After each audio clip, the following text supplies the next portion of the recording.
This is a podcast where we drink hot chocolate and eat Star Crunches together. Oh, I don't have either of those things. Go get I one. drank it last episode.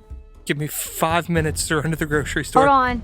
I'm having some honey roasted peanuts and a glass of water. That's pretty good. Wow, I also have water. That's crazy.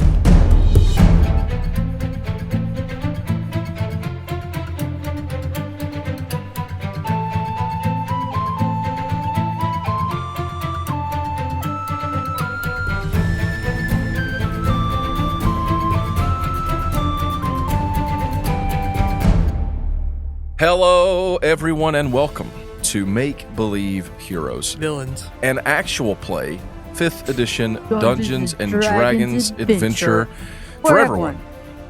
Although I did recently read a review where they had updated the review and said that Season 3 has a significant uptick in immoral, gory violence.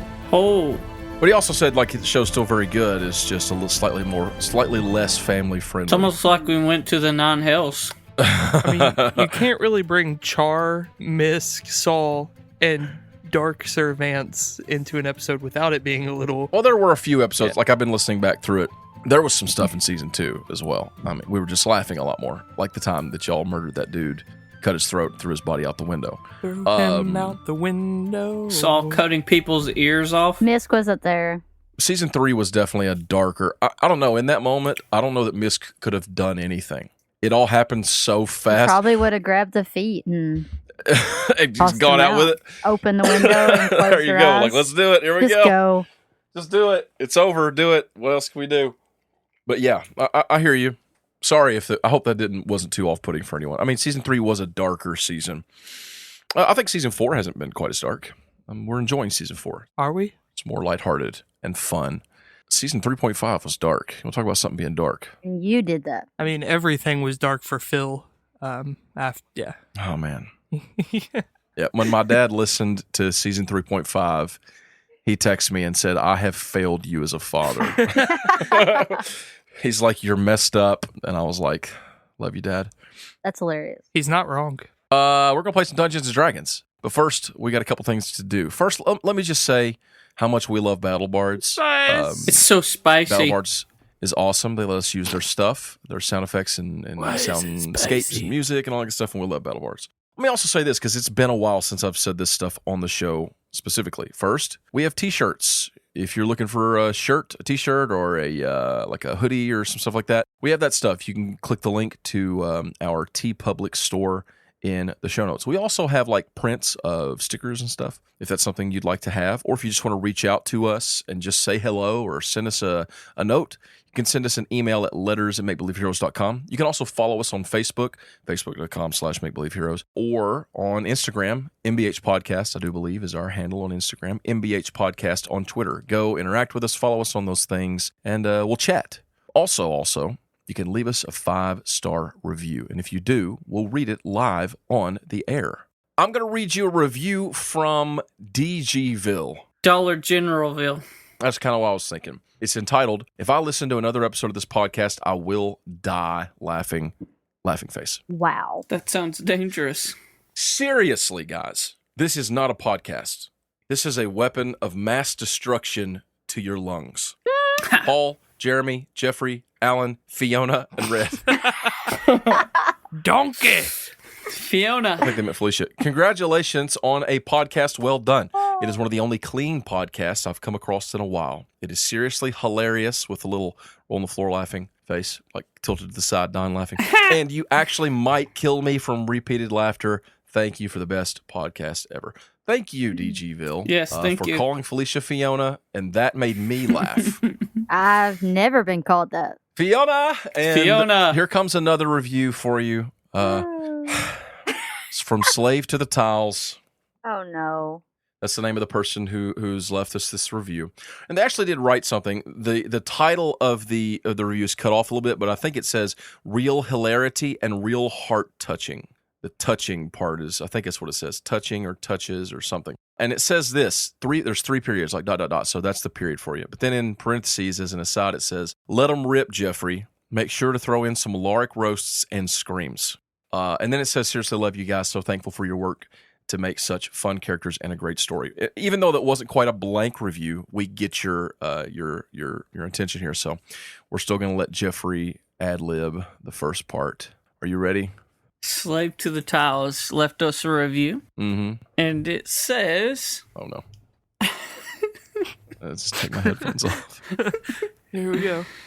This is an amazing podcast, Mm-hmm. with the exception Oh. of Lorik, who is a murderer No. and the worst. He's a horrible human being, Elf. and he's a horrible elf being, and I'm glad he's dead.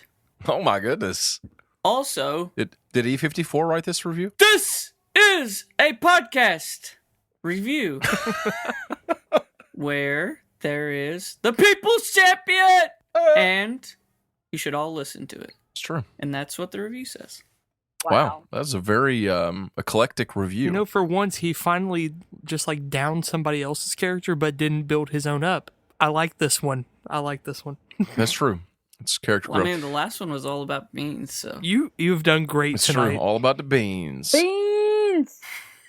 All about the beans, no peanuts. Slave to the Tiles. Thank you for the review. Hope it was everything that you dreamed of. Also, let's just give a quick, loving, caring, so thankful and appreciative shout out to one of our friends, fans, and patrons.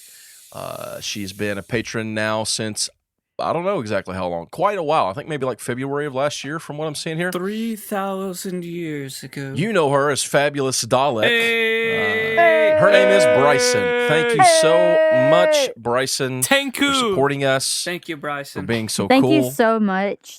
Yeah. We yeah. greatly, Shaw, dude. we greatly appreciate it. Actually, we're going to be playing some D&D with Bryson in just a couple days Yeah, boy. in a Make Believe Champions session. Now, let's roll a giant blue D20. It's a 9. Oh. 9. Nine. Okay. Let's talk about what happened last time on Make Believe Heroes. Take it away, Balric.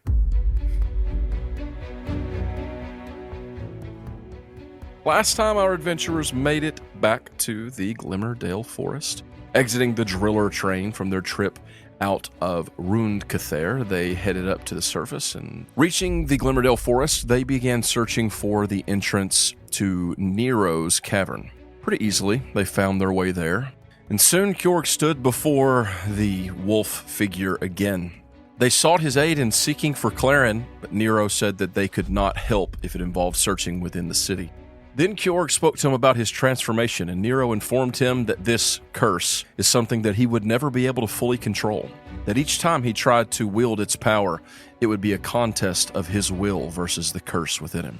But Nero did then teach him how to summon it, and gave him some encouragement that perhaps he could overcome its temptations. Before they left, Kjorg asked if, on the day of the winter solstice, the tenants of the Unchained were to move on Dimmerhold, would the wolves come to their aid? The best he could get was a maybe. We'll see, Nero said. Maybe. We'll see. Let me talk to your mom. We'll see how it is when we get home. We ended last time as the three of you found your way back into Dimmerhold. You are descending the great stairs that lead down from the entrance, again, crossing over the bridge with the crystal clear diamond in the center, allowing you to look down into the waterfall crashing far below. What are you doing? Making our way. Downtown. Downtown. Downtown? Walking fast. Faces fast. Homebound. Where are you headed? We're going to the inn to get Smokey. Obviously. You guys are planning to head to the inn. Yeah. That is what we're doing. Okay. Does anybody remember the name of the inn? Waxing way in. Waxing Way Inn. Yeah, the wags. Go ahead. Because the waning way is the other one. Waxing Way Inn. So you pretty much remember the way to get there. You have to go to is it the Eastern Crescent? I don't know. It's by some like statues of the former kings or something like that. I don't remember. Eastern Crescent, Waxing Way Inn. So you come out into like the opening there, the foyer, where there are all of those areas set up for those who were coming into the Gauntlet. It's almost like a festival type area up front, like you guys remember. There are a lot fewer people here. There's like almost nobody there getting food. the lines that were full of people last time you were here trying to sign up for the Gauntlet, those are like not only the lines, but also the areas where they would sign up. Like there's nobody there. And as you guys were descending the steps and walking this way, you would occasionally hear the sound of loud booms, like explosions, things like that, and cheering, like loud, roarous cheering that would like reverberate across the whole of Dimmerhold.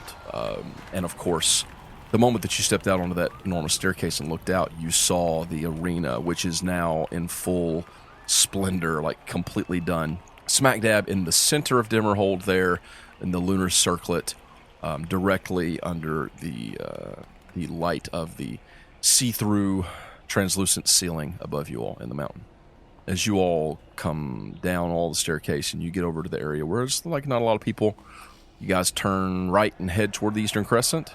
Yes. Yes. Okay. You can hear that those booms and the cheers and different things from the Gauntlet more and more as you keep walking.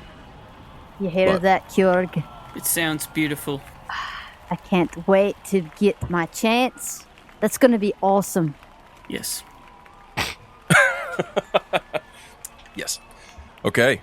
So you all walk along the path. Like I said, you see some people occasionally, but for the most part, it's like nobody around. It's not the city doesn't seem empty. It's just very, very, very scarce, because, as you would assume. Everybody's at the Gauntlet. That's right. Everybody at the Gauntlet. So you finally come into the Eastern Crescent and you're going through the streets. You're passing all the businesses and the homes and everything. It's just as you remember, you can hear that cheering.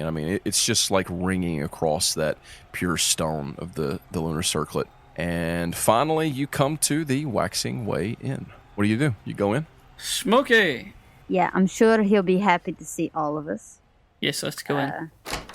Jupiter! She's not here. Jennifer. You step in, and there's like one old-looking dude over in the corner eating a bowl of soup. And Good soup. Otherwise, you don't see anybody, except after a minute, someone finally does come walking out of the back, and you recognize Garla Goodrock.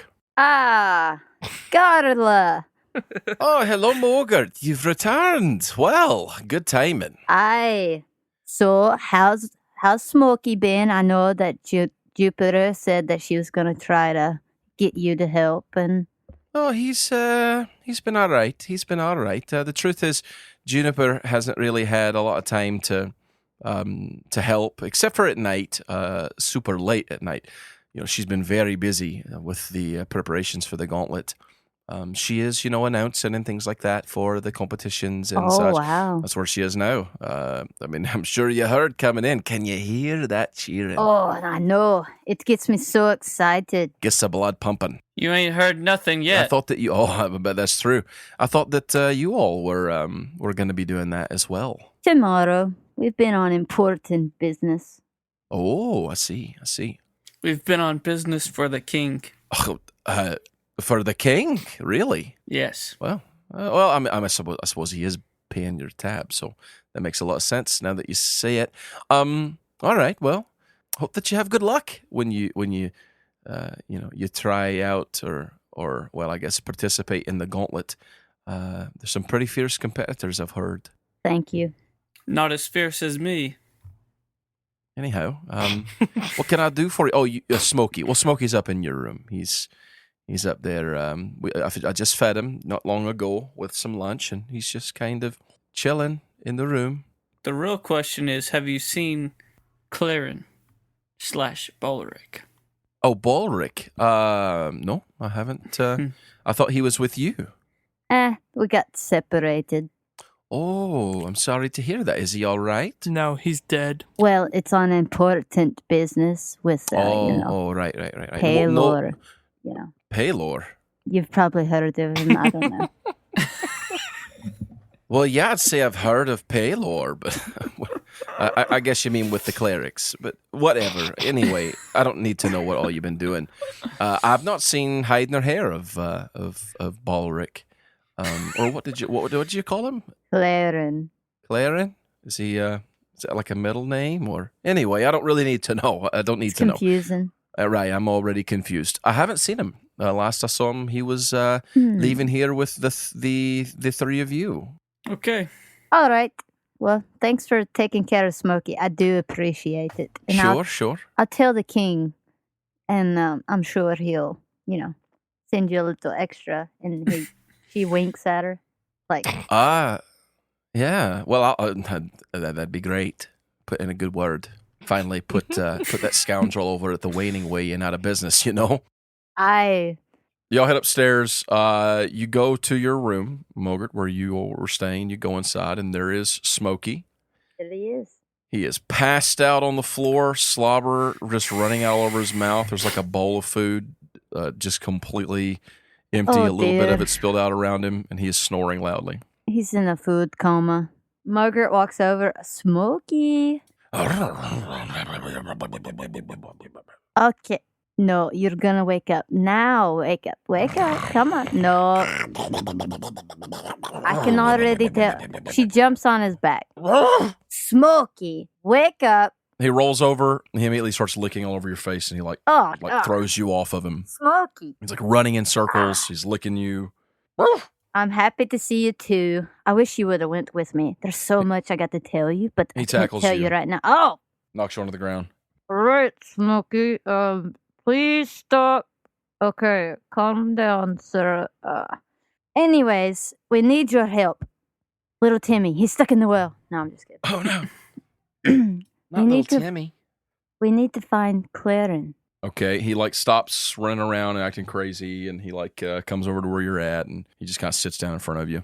Good boy. See, Kjörg, this is a good boy. So you take lessons from the good boy. I don't think so. Are you growling at me? What is your plan here exactly? It's for both of them to try to locate Claren in the city. So for Smokey to help you, you're probably gonna need something of Claren's or something that smells like Claren. Well, didn't he stay in that room? He stayed in one of the rooms, yeah, a week ago. I wish we had that fake beard that he wore. That would be really handy right now. How long has it been since we gave the dagger to Boppin? Like a week ago. Rough. So, here's what I would have you do. You can roll me an investigation check to see if you can find anything that might belong to Claren or potentially still have his scent on it in one of the rooms. But if you don't have anything like that, then it will be hard to employ Smokey for this. Now, Kjörg, he's spent enough time around him, he can try to tune in on the memory of that. Smokey's a dog, so when you say find Claren, he doesn't really know what that means. He just hears weird words. He's a very smart dog. Sure, but he's a dog. You know what I'm saying? He's a dog. Well, in Mogert's head, this makes sense. Yeah, and it does make sense. You just need something for him to go off of. He's not going to remember the smell of a human and try to find them 7 days later, one he hasn't spent that much time with. So go ahead and give me an investigation check if you want to look for something of Claren's that could potentially help you find him with a scent. My investigation is 0. That's a 3. Okay. I don't find anything. Yeah, you don't find anything that belongs to Claren. I got a 16. Are we all doing this? Yeah, I mean, you can. Anybody that wants to. Come on, Zach. It's 3 + 9, 12. Mogert, you don't find anything at all that you think could pertain to Claren. Same goes for Chris. You look, you don't find anything. Kjörg, you're looking and you don't find something. You're like, oh yeah, this is Claren's. But you do find a small dagger. It could be Claren's. It's always the dagger. Does it smell like him? It could be Claren's. So I sniff it. You sniff it. It smells familiar. Smells familiar. Oh, wait, that's mine. Who does it smell like? You're not sure. This smells familiar. Do either of you recognize it? Mogert takes it out of his hand and smells it. Smells like metal. I don't know. Here, Chris, you try. Does it look anything like the dagger we gave Boppin? It looks like a plain old dagger. Well, if we don't have anything of Balric's, then I don't know how Smokey's going to be able to help. I mean, you could give him the dagger and see what happens. Let's give him the dagger and see what happens. All right. Smokey, come here. Don't let him eat it. He's not going to eat it. You're not going to eat it, are you? Don't eat this, okay? Smell it, and then we'll find whoever it is, if you can. Okay, he comes over, he starts sniffing it. He sniffs it, he sniffs it, he sniffs it. And then he stops, looks around, he starts like walking around the room, sniffing the ground. He sniffs the bed, he sniffs around the room, he sniffs the couch, he sniffs the floor, and then he goes over and starts pawing at the door. Follow that dog. I knew you could do it. You open the door, he goes out the door, he's sniffing around, he goes down the stairs. We're following him. He goes to the door. You let him out the door. Yes. He goes out in the street. When he gets out in the street, he stops and he starts sniffing around. He like goes in a circle for a minute, and then he gives like a, and then he takes off, walking in another direction, nose down, sniffing, and he is going further up the Eastern Crescent. He actually backs up a little bit the way you guys came, like back down in the direction that you guys just walked up, until he reaches that little central area where there are all those statues that Chris was talking about earlier.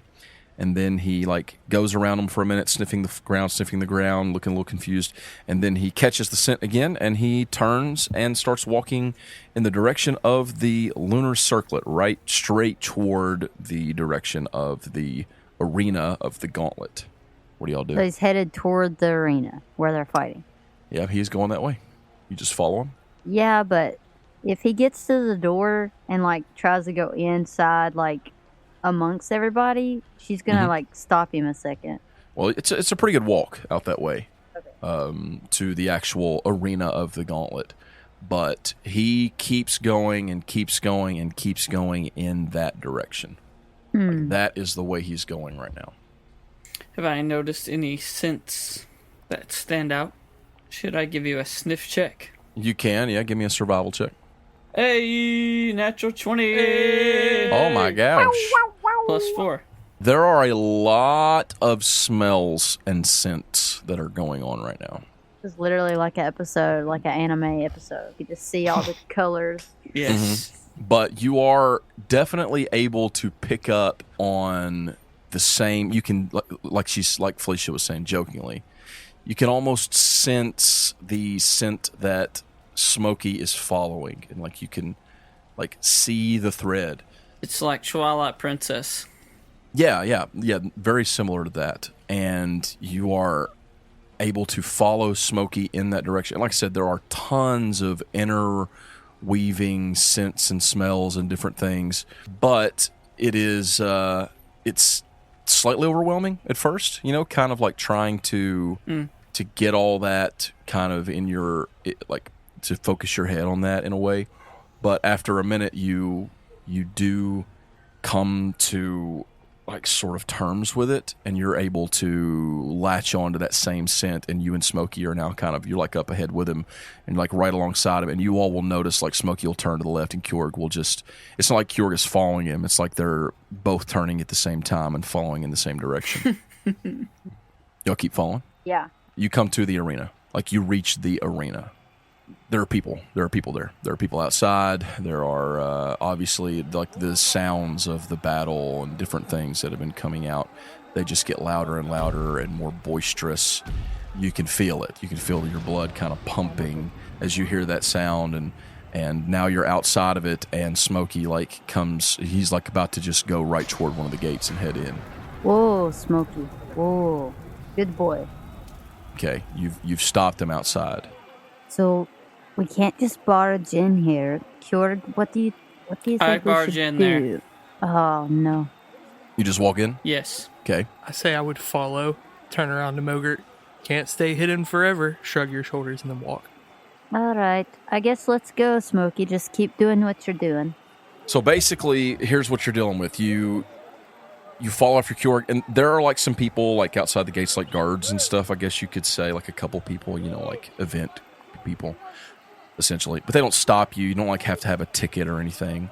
You see one or two, like they like look at you and they like wave or nod, kind of like, well, if you need our help, let us know, sort of situation. But they don't stop you or try to intervene in any way. When you guys just walk past them, they let you come through. They don't stop Smokey or anything like that. You bring Smokey with you. it's getting louder and louder. You're hearing like cheering and yelling and boom, you're hearing different things. And you are on the bottom level, and Kjorg, you've been here, and so have you, Chris, and you walk through. However, before, were you able to walk in and you just could walk right onto the the ground in the middle of the arena, the sort of field, if you will. You can't do that now. And you guys also remember when you were here last time, there was that big statue in the middle of Der Vetter. The statue is gone, and you can see from where you are, which you guys are on the bottom level, you can see what look like a bunch of these big, like enormous stone platforms, like different levels of them, like 4 or 5 different levels, these big circular stone platforms. And in the center, there's one about the medium height, and there's one a little lower and one higher up. And you're seeing sparks of flame and thunder and lightning, things like that up above you. But you don't have a great view of what's going on actually in the field from where you are. And you cannot just walk up. Now there is a solid wall, probably 10 feet high. I mean, you could maybe climb and jump over it, but that probably wouldn't be a good idea. It's leading out into the field.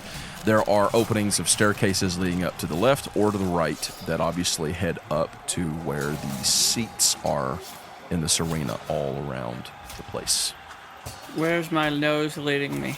Your nose is leading you to the left up the steps. What about Smokies? I go left.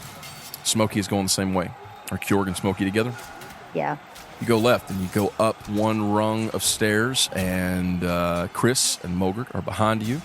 You get to the top of the stairs, and the floor opens up to the right, and there is a little walkway that goes around and leads to a big row of seats. You can hear someone talking, their voice kind of like loudly reverberating over every once in a while, like a commentator. But you're not really paying much attention to that right now. You do occasionally hear the boom of something, or you hear a yell, and then you hear clapping and cheering. I mean, it's a big old thing going on out here. But as far as your nose goes, it leads you forward, and like you go up the first rung of steps, you go up the second, and then the third row of steps. And when you get to the third row of steps and it opens up to the right, there's also a door that goes into a wall there, and the scent leads you right up to that door. I open the door. You cannot open the door. There's someone standing in front of it with their arms crossed. Excuse me, sir. I need to go through that door. It's a big burly dude. He looks probably human. Really muscular, bald on top. I'm afraid you can't go in this door. Says who? King of Dimmerhold. Oh, we need to see him, actually. Right. You and everybody else in this city, pal. Listen. I'm the people's champion! Cool. I'm Mogert Stonefire! What? Are y'all done? Are you done? My name's Jeff. I have one job. My name is Jeff. No, you did it wrong. You're supposed to yell it. My name is Jeff. I have one job. My Let's job go, is to keep anyone from going inside this door during the event. When the event is over, you want to speak to one of the king's messengers, try to get a hold of him. I can pass a message along and see what happens. You're probably not going to have time to talk to you. He's a very busy guy. But just in case, I will pass your message along. But You want to go send him a message? I cannot do that. Who can do that? No one right now. The king is in the middle of the gauntlet. This is a sacred time. Is he announcing the gauntlet? No, he's not announcing the gauntlet. That's what I thought. Let me go in there. No. Yes. Listen, I'm not letting you in here. Is he behind the door? Is who behind the door? No, he's outside the door. He's standing in front of the door. The king? The king? Or he's not right behind the door. He says he's in there. He's not right behind this door. This door leads up to, like the nicer seats areas, the place where the king is sitting. He's got like a special seat. He's the king of Dimmerhold. Listen, bud. I can't let you in.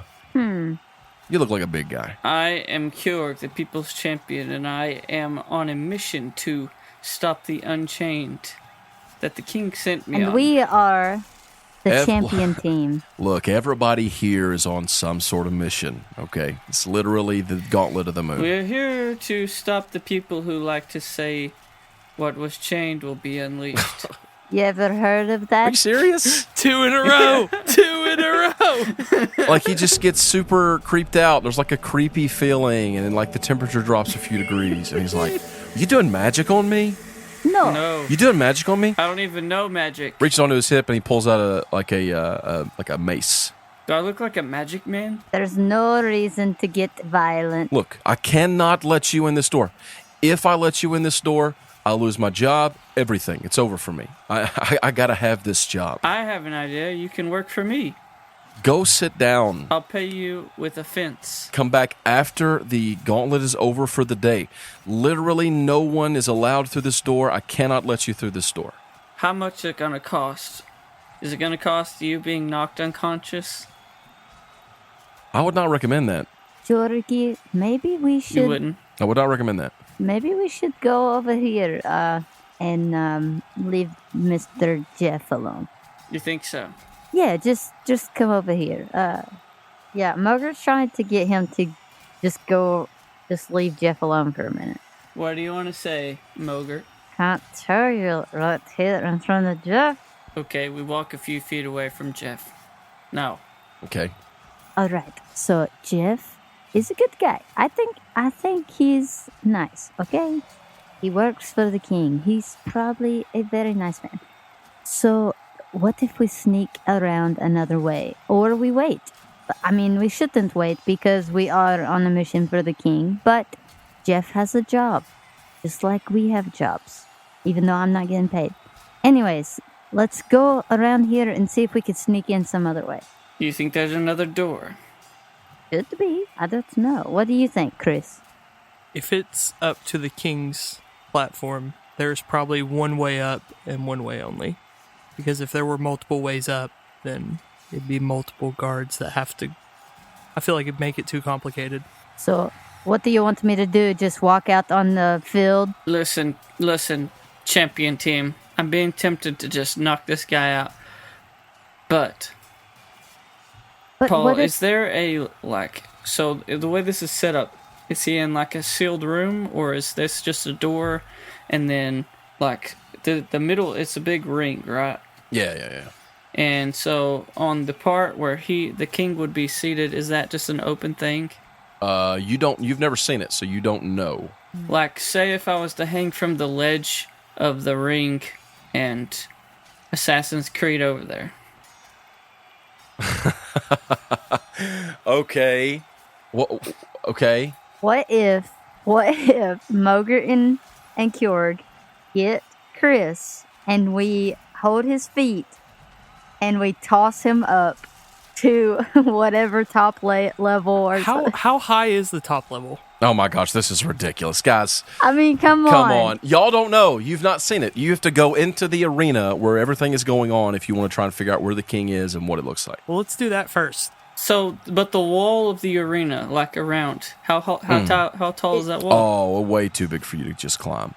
But I mean, like if I just dropped over the edge and was, Assassin's Creed over there.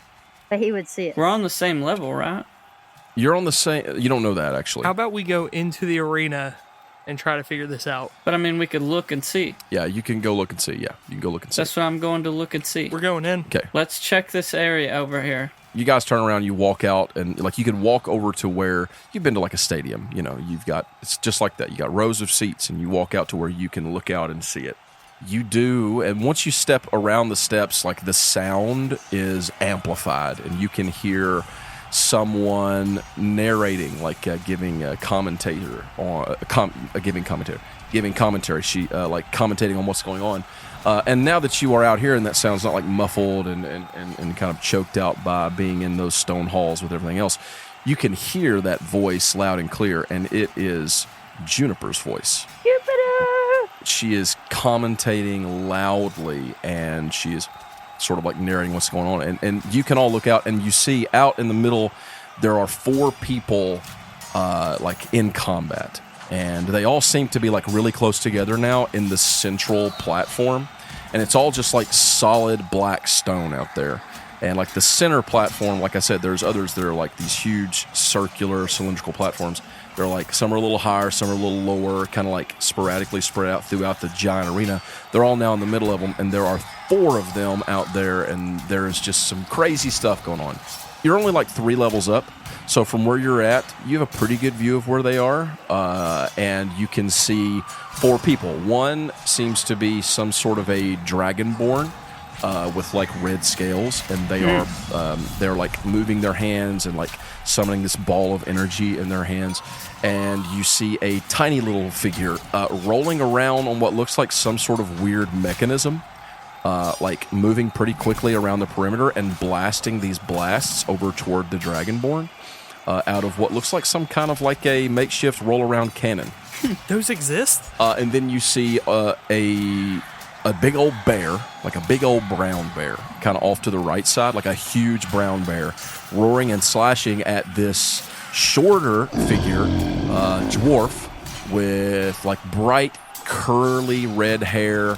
And she is like swinging a great axe like a, I don't know, like a food processor. I mean, she is like spinning toward this bear, and people are cheering and yelling.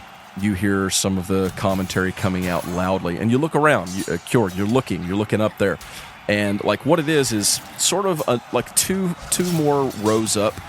There seems to be like a protrusion out from the other seats. Like a built-up, like square concrete, not concrete, but like black stone floor that like juts out, and it is open. Okay, there's a roof over top of it, but it's open in the front, and you can see King Durand, Queen Barda, both sitting there. King on the left, Queen on the right, and like down in front of them, but in the same thing, you can see your orange-haired friend Juniper. So how far away are they? Pretty far, a couple floors up from where you're at, but if you were to go that way, you're wanting to know if there's a way you could climb up in there. Yeah. Maybe you could try to climb up in there. Are they in earshot? No. There are a lot of people cheering and screaming at the top of their lungs through here. Would we think they're in earshot? Because I feel like all of our team would just start yelling at them. I mean, maybe, but like it's literally so loud that you guys have to yell to talk to each other from where you're at right now. Then I will try to climb up. So you're going to start walking that direction, try to find a way to climb up. Yes. Yes. Okay, so here's the thing. There's not a ladder or like a rock wall you can climb.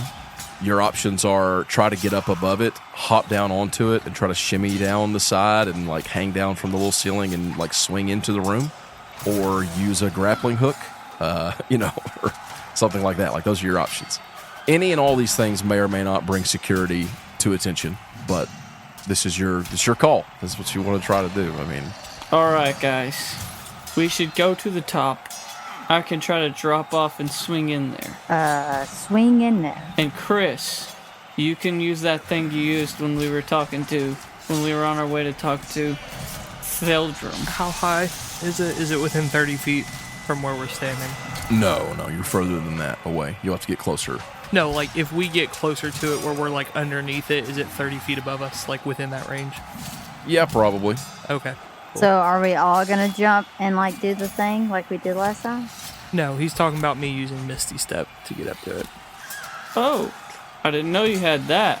Oh, I was talking about the feather fall. No, he was talking about Featherfall. Oh, y'all were talking about getting above it and jumping down. I was just saying I would jump and swing down in there, and if in case I fell to my death, you would use Featherfall. I don't know that there's any... Yeah, I mean, there's not really... It's not like there's something above it you could jump off of and float down into it. Like, the stadium is stadium seating, so it's at an incline. You know what I'm saying? So the things above it, like you would go up before it and like hop down onto the ceiling of this box. Yes. And then you have to like shimmy down and like swing in. Right. Drop down and swing in. Okay, I gotcha.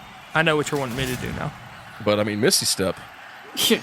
Can you use that on more than one person? No, it's a solo thing. No, but he could send himself in there. My thing is, Chris does not want to do this by himself. I'm not going in there first. Well, if that's the case, then you wouldn't say anything, and you would just say, "Yeah, I can do that." Well, yeah, I know.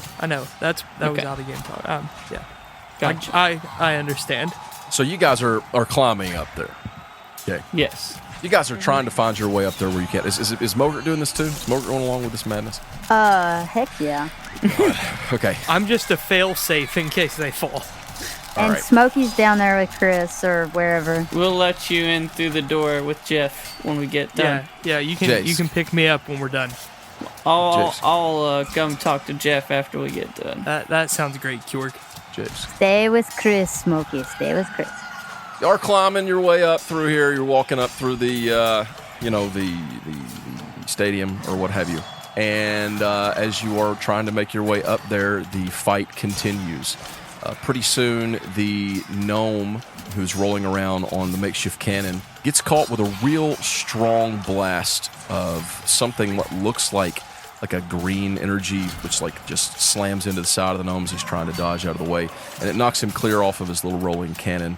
And when it does, he smacks the ground, slides for a little while, and he doesn't seem to move. And when that happens, you hear Juniper say, "Ooh, that was an ugly one. Well, call in the clerics. 1 down, 3 to go." The fight just keeps going. They don't even pause. But if you guys turn and look at all as you're walking through, you see the Dragonborn running forward, and as he does, he swipes his hand, and the ground of the stone beneath their feet starts rumbling and crackling and cracking, and it starts moving around, and you see the bear trip right as he was swinging toward that dwarf with the great axe. And when that happens, the dwarf does this little hop and a jump onto the bear's back and then takes the axe in both hands and just buries it into the back of this big old grizzly bear. Oh my! Ouch. Oh gosh! You hear, Oh, a decisive hit from Nelly Tillywink. Nelly Tillywink. Mogert, when you hear the name Nelly Tillywink, Oh no! you stop dead in your tracks. I forgot about it. Because it's none other than Mogert's lifelong childhood rival, Nelly Tillywink. Nelly Tillywink. Yes. What a name. Does Mogert do or say anything when she hears that name? Kjorg, what did you better just say? Something about vanilla Teletubbies. Okay, that's a lot better than what I heard. What did you hear? I heard Nelly Tillywink. That's because that's what she said. What's a Nilly Tilly? You don't want to know. Oh, okay. She's the worst. Oh. Look, I've known her for a really long time, unfortunately. You look out there, Mogert, just in time to see the bear shifting back into what looks to be a halfling. It's a tiny little halfling with a long black ponytail. And as he's getting up off the ground, the shaking, cracking floor erupts into him and sends him flying off of that platform and onto another platform 30 feet away. And when he smacks the ground, he does not get up. Ooh, and the druid is out. And it looks like we're down to Arthur and Nelly, the sorcerer versus the barbarian. Who will come out on top? Boo! Boo! That wasn't me. That wasn't me. It was. So what do? Y'all going up? Yes. All right, all this is going on. You keep going up. Mogert, you're a little distracted. You keep looking down, and Nelly is doing a great job of dodging the blasts and spells from this Dragonborn. She You're looks so good out small. You can just roll around like that. I just don't understand. Is she actually mouthing at the stadium? Yeah, under her breath. Yeah, I'm really distracted. I would say Chris takes his staff and smacks it up against her. Mogert, stay focused. You can get your revenge in the gauntlet. Oh, that was a close one. You better watch out, Arthur. She's coming for you. What happened? Oh, never smacked her mind. again. Sorry. No. And you hear, Nelly, Nelly, Nelly, Nelly. they're chanting Nelly's name all across the stadium. Mogert Stonefire. Mogert Stonefire. You keep walking up. You're climbing up. You climb to the next level. Kjorg, you guys walk over. You're stepping over people. People are like, "Hey, look out!" And you're in the way. And you're trying to get over to where you can try to hop down. It looks like about a 15, maybe. Yeah, we'll say probably about a 15, maybe 20-foot drop for you to step off of this bar here and hop down onto the ceiling of the box seating where the king is at. 15 to 20 feet? Yeah. How long does Featherfall last? It slows you to 60 feet per round. 1 minute. Yeah, it says it takes no falling damage and can land on its feet, and the spell ends for that creature. So yeah, once they touch the ground, it ends. So it's about 15 feet, you say? Yeah, but you if you can swing in, you won't need Featherfall a second time. Okay. It's like a 10-foot ceiling, And if you like hang on to it and Yeah. like do an acrobatic move and swing in, you should be okay. All right, cool.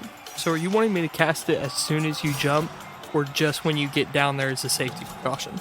Yeah, I'm gonna jump off here, Okay, cool. and I don't want to break my legs, so. Are we gonna get that?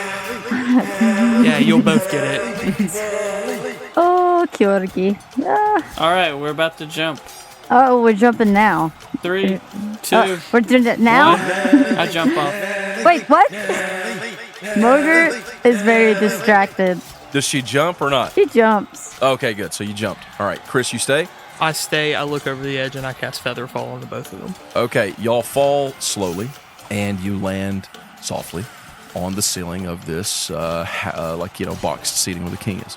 Good job, Chris. Good job, Chris. Good job, Mogert. Oh, that's the worst name I've ever heard in my life. Now I start hanging down and try to flip in there. All right, you're gonna go over to the side. And you're gonna try to do an acrobatic move and swing your body in there. Yep. So give me an acrobatics check. 23. Oh my goodness gracious! All right, Mogert, you gonna do the same thing? Yeah. Acrobatics. It's a +2 for you. Oh my god! 9. Oh. Very nice. Oh, is that a 7? I thought it was a nat 1. It's a 7. It's a 7. So 7 + 2 is only a 9. Oh, I thought it was a nat 1. That would have been real bad. Oh, Yeah. God. She falls into the arena. Chris, are you watching them? I'm watching them, so I see Mogert completely ruin it. So Kjorg reaches over, he puts his hands kind of in reverse on the thing and swings his body down and does a little side swoop and swings his body inward and lets go. Mogert sees him do that and goes through the exact same thing, and then someone says, And Nelly wins! right as she goes to do it, and she twitches and she slips right off the side. And she's falling. That's gonna hurt. Okay, I'm gonna Featherfall her as soon as I see her slip. Okay, so you see her slip and you cast Featherfall. She's falling down onto the crowd slowly. She misses the box. You don't get in the box. You pass the she box can't. slowly, Darn it. away from it. You're swinging out. You're you're in space. I was really hoping you would let her grab a ledge. No, she's already out. And you try to swim toward it, try to grab it, but you can't. And the crowd is going wild. And as you're falling, you look out and you see Nelly with one foot on top of the chest of this red scaled dragonborn with her great axe held above her hands like this in victory, as you slowly feathery fall down on top of people. Oh. And they're like, "Whoa, what are you doing? Get off of me. What are you doing?" Oh, be more like Nelly. Oh. She's great. And if I'm sitting next to somebody, did they get food and drinks or anything? Yeah, Probably. I mean, there's all kinds of stuff, yeah. She just is sitting with her because she landed on them. Yeah. And Yep. she's so distracted. She grabs some of their food and starts eating it. She's stress eating. But you're Nelly. Well, Nelly. Here, you can have it back. Once I see her fall, I'm just gonna be like, well, I tried. I'm gonna hang over the edge and cast Misty Step and join Kjorg in the box. Okay, Kjorg, you land in there lively on your feet, and shortly thereafter, Chris pops in behind you. And at first, no one notices. Everyone's hollering and yelling. People are cheering for Nelly. And you see, you're in a little boxed area, like a box seat, but open on the front side. The king and queen are both standing and clapping. And down below them, there's a little step that goes down to another level right in front of them, and you can see Jupiter standing there. She's got a hand on these two stones, in front of these two big glowing orbs, as she is talking, and her voice is just radiating out through the crowd. And after a second, you see these two very large, burly dudes wearing full armor, and they suddenly spot you, and and it's these two dwarves. They grab their warhammers and come rushing over towards you guys. Is Smokey just by himself out there? Yeah, Smokey's up there by He's just himself. crowd. Poor dog. He's probably growling because Nelly. So they're coming at us? They're coming towards you with warhammers in their hand. Yeah. Juniper. She can't hear you right now. Things are very loud. I take out my pot and my hammer. And you start clanging it. Yes. Oh my gosh. They're like coming towards you. They're like, what are you doing? And you start banging that pot above your head, looking like a total fool. And that's another win on the day for our victor in this round of the Gauntlet, Nelly Tilly. And she stops and looks back. Tillywink. Now for a 15-minute intercession. And she takes her hands off of the orbs and she turns around and she's like, Kjork? And she like starts coughing because her raspy voice. And then you see the king and queen both turn, see you saying there, Kjork, guards, it's all right, it's all right. Then I put the pot away. How did you get here? I'm the people's champion. Magic. You still sniffing, Kjork? Yes. I was about to sniff really hard. Yeah, you take a big, strong sniff, and you smell the scent leading you right to Juniper. Oh, I believe this belongs to you, Juniper. Wow. And when you pull out the dagger, the guard's like, hey, put that dagger away! And they're like grabbing their hammers. No, the king says. No, listen, it's all right, fellas. Take a moment to step back. This is one of ours. Juniper steps over to you. Kjork, why did you come? You came all the way. Did you swing in through the side there? Yes. To give me a dagger right now. You're welcome. Actually, we were hoping that it's Clarence because he's missing, so we're trying to find him. Clarence missing. Yeah, I think he's been kidnapped by his dad, which is the Falcon, and also the Unchained. And also, have you all talked to Kilmont the White, the Unforgiving? Kjork, we're in the middle of the Gauntlet. This is very important, obviously. We're gonna have to, let's put that on pause. I don't know where Claren is, but we do have to have the Gauntlet. Why don't you just take a seat here with us? Yeah, here, have a seat. Sure, but have you talked to Kilmont? No, I haven't. I've been waiting to hear from you. I'm interested to hear what he's not happy. Well, that doesn't make me happy. That's probably good. Listen, sorry, can I get some water? 1 second. She goes over and there's like a big pitcher of water. She's pouring herself some water. And Duron steps over to you. All right, Kjork, listen, this is important, but we can't be talking about these things just willy-nilly in front of everyone, you understand? We'll find somewhere private to talk. There'll be a long intermission after the last qualifying round, which is here in just 10 minutes. And then we'll talk. All right, well, let me go tell Jeff to let Mogert in here. And Smokey. All right, you go do that. I'll be back. So, Kjork, you go down the hallway to go and find Jeff and let him know that the king said to let him in. Chris, what do? You go with him? You staying here? I'm probably staying. There's a full buffet back there against the wall. Like, there's all kinds of food. I'm eating. Like fair food. Like, like sausages and just anything you can imagine. Looks great. So you go over and start fixing yourself some food. Kjork goes down the hallway to go let Jeff know what's up. Mogert, what are you doing?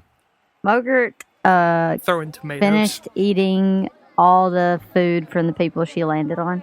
And she's walking toward where Jeff and Smokey, I guess, caught up with her, or however that worked.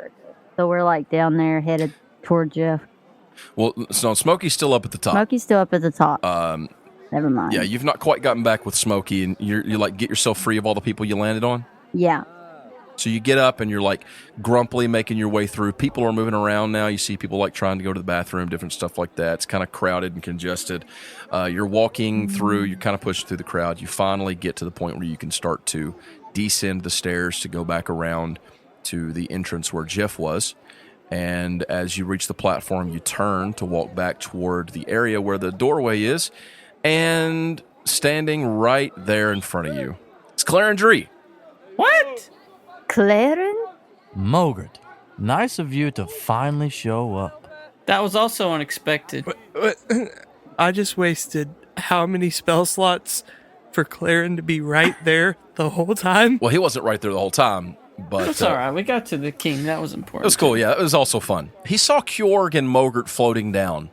And that is where we're going to end this week's episode of Make Believe. We got one more episode in us tonight, right? Well, that was fun and unexpected. Let's keep playing. That really made me laugh. I forgot about that character. I knew Paul. you would have. I knew you did, and I was looking forward to bringing it back to your attention. Good old Nelly. I thought you were gonna say Nelly was standing there. Yeah, I thought so too. Oh, that's coming. Oh, don't worry. There is going to be there's going to be some talking between Mogert and Nelly. And by the way, Nelly is one of our Make Believe Heroes patron creations. Hey. She's a patron created NPC made by Bree Graber, who played in our very first Make Believe Champions episode. Nice. That was my first one. Bree, thank you for creating Nelly. Hope you're okay with us making her such an important character in Mogert's backstory. I'm sure you will Yes, and it's awesome that it makes Felicia so angry. be. No, or Mogert Felicia. specifically. What? Mogert. We look forward to exploring the relationship between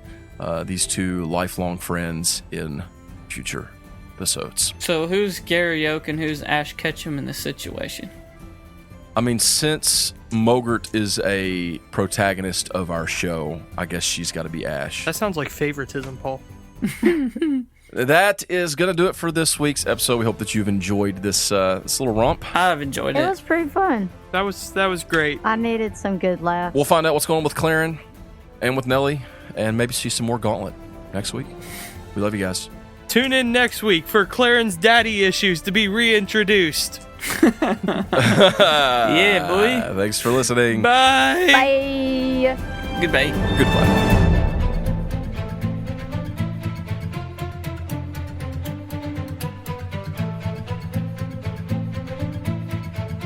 I've never been called that. Fiona. Fiona. And, I mean, she kind of does look like a Fiona.